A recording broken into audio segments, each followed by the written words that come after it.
Creative పర్సన్కి obviously ఒక ఇన్హెరెంట్గా మనకు ఒక ఈగో ఉంటుంది క్రియేటివ్ పర్సన్కి. అంటే నేను ఎందుకు చేయలేను, ఐ కెన్ డూ ఇట్ అనేది ఒకటి ఉంటుంది. మీరు ఇప్పుడే చెప్పారు అర్జున్ రెడ్డి 3 hours 6 minutes.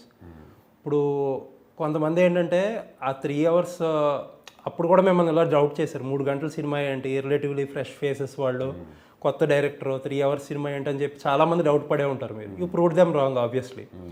ఇప్పుడు ఒకసారి ప్రూవ్ చేశారు కాబట్టి ఈగో ఉంటుంది అంటారా? డెఫినెట్గా ఉంటుందా ఈగో? ఓకే, చూద్దాం ఇది ఎవరు కరెక్ట్ అయితే.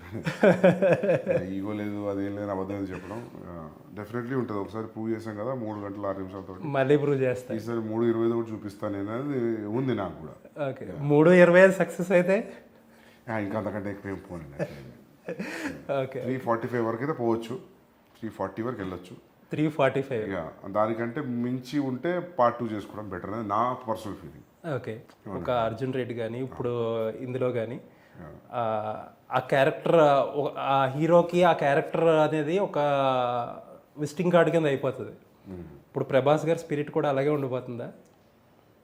తెలియదండి, అది you have to wait, time ఉంది దానికి. But it will be very interesting film too. అంటే ఏ స్టేజ్లో ఉందండి? You are starting from September ఏదో చెప్పినట్టు. అక్టోబర్. ఓకే, అంటే రాయాలా లేకపోతే రాశారా? హాఫ్ ఫెయిల్ అవుతుందండి, పూర్తి కాలేదు. అండ్ ఆబ్వియస్లీ క్యారెక్టరైజేషన్ అయితే వచ్చేసి ఉంటుంది కదా. యా మీరు అన్న 3 hours 45 minutes దీనికి ఏమైనా ఛాన్స్ ఉందా? లేదు, అంత లెంత్ ఉండే స్టోరీ కాదు, అదే ఆ క్లారిటీ అవుతుంది. అగైన్ 3 hour ఫిలిం ప్రాబబ్లీ ఉండొచ్చు, 3 hour ఉండొచ్చు, లేదా 2:45 నుంచి 3 hour మధ్యలో ఉండొచ్చు. కానీ 3:45 అంతైతే కాదు ఫర్ షూర్. అయినా అంత లెంత్ స్టోరీ కాదు అది. ఓకే, ఆయన సినిమాకి చాలా మైల్డ్గా, చాలా సోబర్గా ఉండేసి వెళ్ళిపోతారు ఆయన సినిమాలకి. అసలు మీ సినిమాకి ఏదో రెడ్ బుల్ తాగినట్టు చాలా ఎనర్జెటిక్గా కనిపించారు. స్పీచ్లో కూడా చాలా గట్టిగా మాట్లాడారు ఆ సినిమా గురించి. నేను కూడా సర్ప్రైజ్ అయ్యా, ఎక్కువ మాట్లాడారు అసలు అంత ఎనర్జీని ఎలా ఎక్స్ట్రాక్ట్ చేయగలిగారు? నేను ఎక్స్పెక్ట్ చేయలేదండి, నేను ఎక్స్పెక్ట్ చేయలేదు. ఆయన సెల్ఫ్గానే మాట్లాడారు ఆయన. అసలు ఫస్ట్ వస్తారని ఎక్స్పెక్ట్ చేయలేదు, బట్ ఐఎమ్ సో హ్యాపీ. చాలామంది డిస్కషన్ ఏంటంటే మహేష్ బాబు గారిది మీ సినిమా ఎందుకు మెటీరియలైజ్ అవ్వలేదు? రొటీన్గా అంటే డేట్లు కలవలేదు, అవన్నీ రొటీన్ ఆన్సర్స్. ఓకే, నిజం అది. అంటే అన్ని ఇయర్స్ వెయిట్ చేశారు కదా సార్. అంటే కలిస్తే అడగండి మహేష్ సార్. అంటే ఏమనిపించింది అంటే మహేష్ గారికి నిన్నున్న ఆ ఎంతూజియాజంకి, ఎక్సైట్మెంట్కి, మీ సినిమా మీద ఉన్న ఎక్సైట్మెంట్కి he could have pulled out any film. ఇప్పుడు ఈ మధ్యలో ఆ లాస్ట్ 6 yearsలో చేసిన ఏదో ఒక ఫిలిం తీసేసి మీ దాన్ని ఫిట్టింగ్ చేయగలరు. బట్ ఎందుకు జరగలేదు అది? ఎందుకు జరగలేదు అంటే ఒకసారి ఆయన క్లియర్గా రెడీగా ఉన్నారు, నేను రెడీగా లేను, పూర్తి అవ్వలేదు, నేను చాలా టైం తీసుకున్నా, ప్లస్ గ్యాప్లో నేను మళ్ళీ అటు వెళ్ళాను.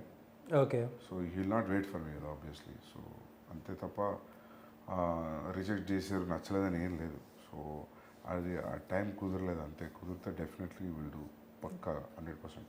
కొంతమంది ఏంటంటే మహేష్ గారు ఆ వైలెన్స్ అంత ఇంటెన్స్ క్యారెక్టర్స్ అనేవి, వైలెంట్ క్యారెక్టర్స్ అనేవి not his cup of tea, అట్లేం లేదు. దాని గురించి ఏమన్నా ఆలోచించారేమో అని ఒక మాట. లేదు, he will take it other level.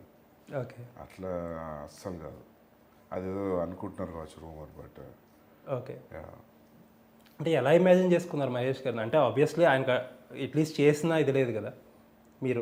నేను ఇమాజిన్ చేసుకున్నాను. ఎలా ఇమాజిన్ చేసుకున్నారు? ఇక అది ఇప్పుడు తీస్తాం కదండి ఎప్పుడన్నప్పుడు, చూడండి మస్తు. అంటే ఇప్పుడు ఏం చెప్తుంది దాని గురించి? రాజమౌళి గారి సినిమా తర్వాత ఉండొచ్చా? ఏమో ఎప్పుడుండొచ్చు తెలియదు, కానీ మ్యూచువల్లీ నాకైతే చాలా ఇంట్రెస్ట్ ఉంది.